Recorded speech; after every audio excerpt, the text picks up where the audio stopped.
Hi, welcome to my channel, Granny Anie Creates. Today we're going to learn how to wet block our crochet and to see if it's worth doing and whether we can have lots of fun doing it. Patchouli is the flavour of the soap, or the scent of the soap, that I'm going to be using in my warm bowl of water, so I can block this beautiful piece of crochet that I'm working on.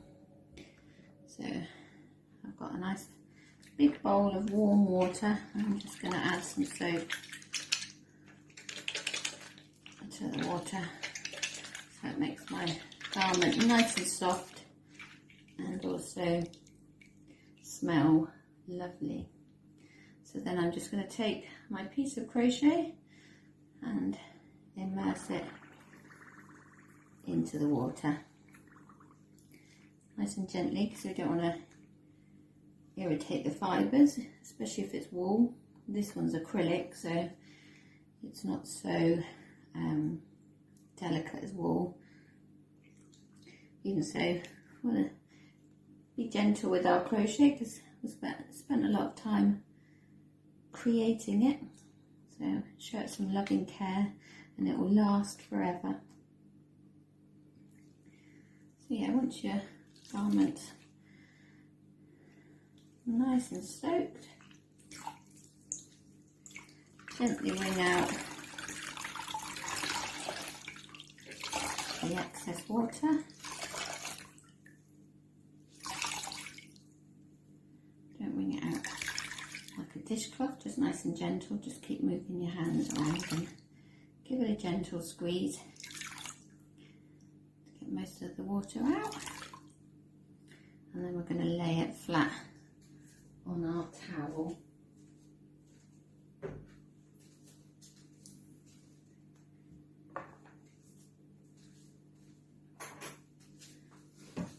So to lay it flat, just try not to let one bit of the garment take the weight of it when it's wet. So just sort of move it around with, holding several pieces and straighten it out. Straighten it out. That's it. And then once you're happy that it's all straightened, we're going to roll. So just take the edge of your towel and roll quite tightly. Roll your crochet up into the towel, and then that will work as a press, and it will help flatten and uniform the crochet as it dries. You can go and pop that outside in the sunshine or on top of a radiator if it's not sunny where you are. And then that is how you can straighten out your crochet. It's called wet blocking, and it's quite a nice process to do, and you can squeeze all the water out gently. And yeah, leave it to dry, and then we'll have an unroll and see how it is. So I'm going to show you how to block smaller motifs as well. So we did the long scarf, but these are smaller. You could wrap them in the towel, lay them on the towel like we did the shawl. I'm going to show you another way. I'm going to place all the motifs in the nice warm water. It's got the scented soap in it. It smells amazing. We're just going to let them soak up some water. While we do that, we're going to get our blocking board ready. You can buy a blocking board, but you can also make them with things you've possibly got around the home.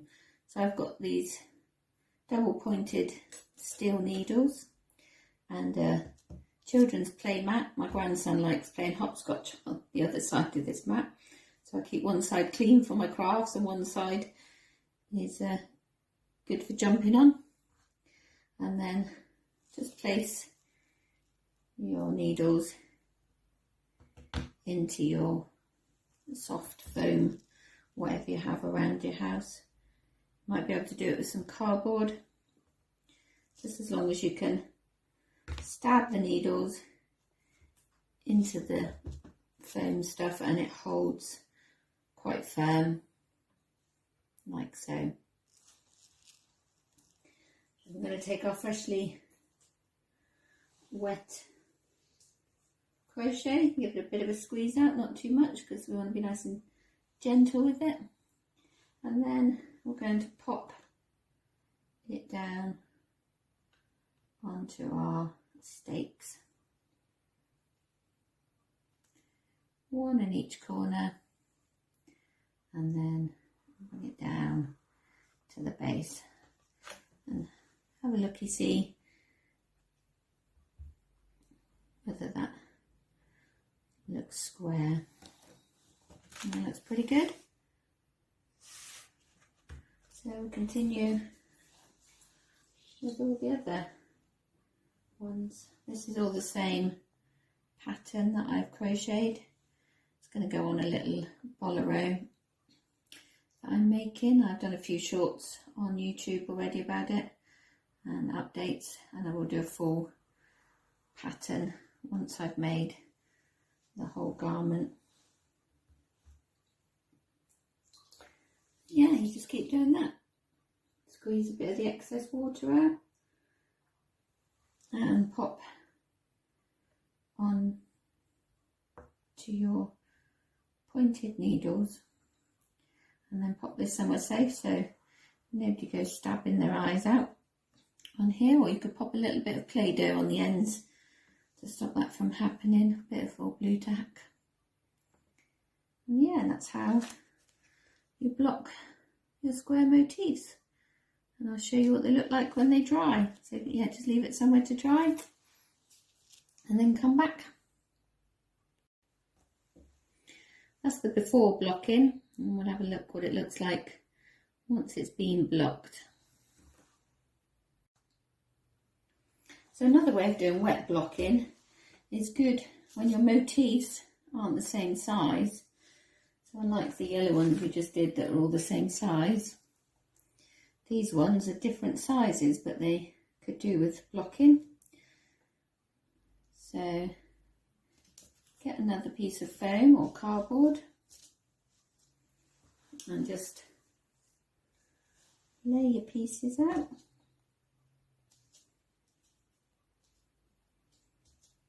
Make sure they fit on the board. Yeah, I've got enough board there.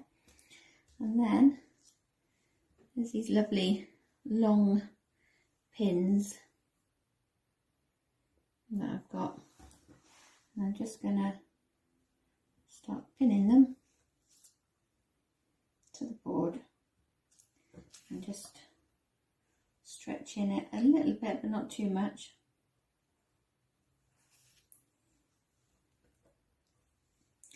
And you just pin them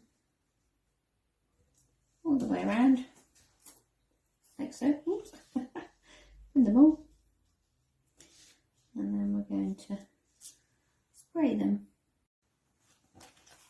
So once you've pinned all of your granny squares to either a piece of cardboard or a piece of foam or a blocking board, you just take your water spray and give them a good soak in.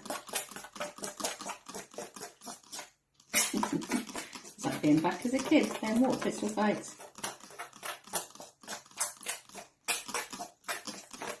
And then leave to dry.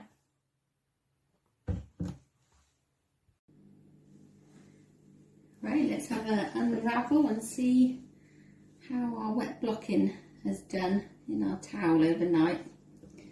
I'm just going to unravel the towel. This is the pink shawl that I've made. The shawl pattern is on Ophelia Talks YouTube channel. It's half of the Pixie Bolero There, here's the blocking. So do you remember we popped it in the warm water and then laid it out flat and rolled it up. And this is the finished item. Looks so much more defined, the stitches. It's got a nice drape to it now. And yeah, well worth blocking this piece.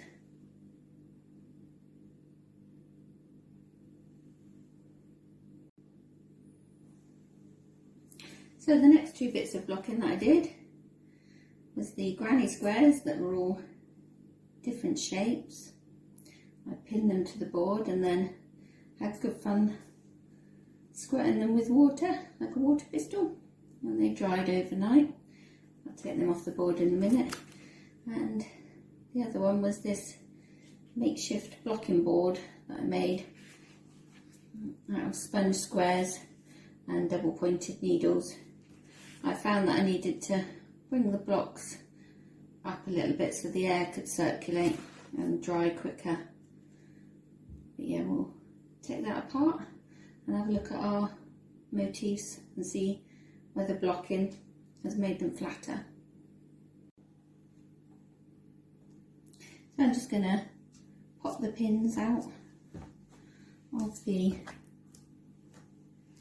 crochet granny squares and pop them back into my pin cushion. This is a little patchwork pin cushion that I made myself, just out of hexagons. It's very handy. And these long pins are really good.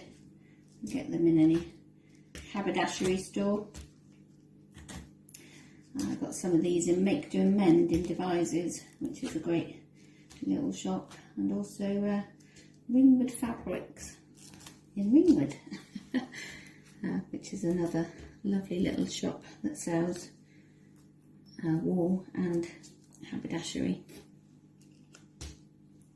So that's all our pins out, and then we just take away our rubber mat. You can see that our crochet granny squares are nice and flat now and uniform in size, the ones that are the same size. So yeah, blocking these ones was really worth it as well.